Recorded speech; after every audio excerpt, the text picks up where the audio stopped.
দুটো বিশ্ব সেরা দল, একটা ফাইনাল। হার জিতের এই খেলায় একজন ফুটবলার নিজের জীবন বাজি রেখে দলকে জেতাতে চেয়েছিলেন। পুরো বিপক্ষ দল তাকে ঠেকাতে হিমশিম খাচ্ছিল, তারপরেও তাকে ঠেকাতে না পেরে একের পর এক আঘাত, ফাউল, এমনকি হাত দিয়ে আটকে রাখতেও বাধ্য হয়েছিল। তারপরেও তাকে কোনোভাবে আটকানো যাচ্ছিল না। এ ম্যাচে যেন প্রতিপক্ষদের জন্য ত্রাস হয়েছিলেন ব্রাজিলের সুপারস্টার নেইমার জুনিয়র। প্রতিপক্ষের গোলকিপারের মুখ থেকে ভেসে আসছিল, ওকে আটকাও, ও একাই আমাদের স্বপ্ন তছনছ করে দিবে, শুধু ওকে আটকাও, আমরা ম্যাচ জিতবো। 2021 কোপা আমেরিকার ফাইনালে মারাকানার ট্র্যাজেডিতে নেইমার ছিল অপ্রতিরোধ্য।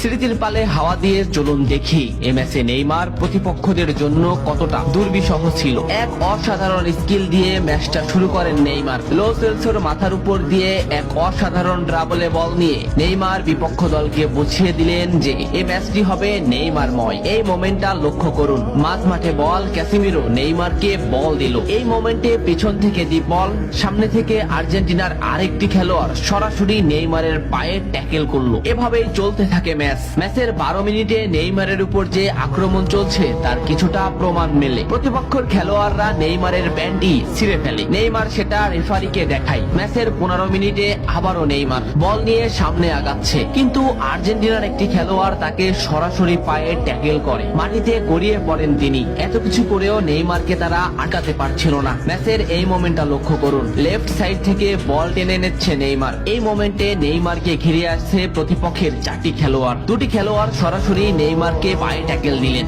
মাটিতে পড়ে গেল নেইমার, কিন্তু নেইমার ঠিকই পাকুয়ে তাকে বল দিয়ে দিলেন। ডি বক্সের সামনে নেইমারের পায়ে বল, বলে না হিট করে সরাসরি নেইমারের পায়ে হিট করে ডিপল নেইমারকে ফেলে দিল। ডিপলকে এক সাংবাদিক প্রশ্ন করেছিল, কোন ফুটবলারকে আটকাতে তোমার সব থেকে বেশি কষ্ট হয়েছে? ডিপল নিঃশ্বাস নেওয়ার আগেই বললেন নেইমার। কোপা আমেরিকার ফাইনালে নেইমার ছিল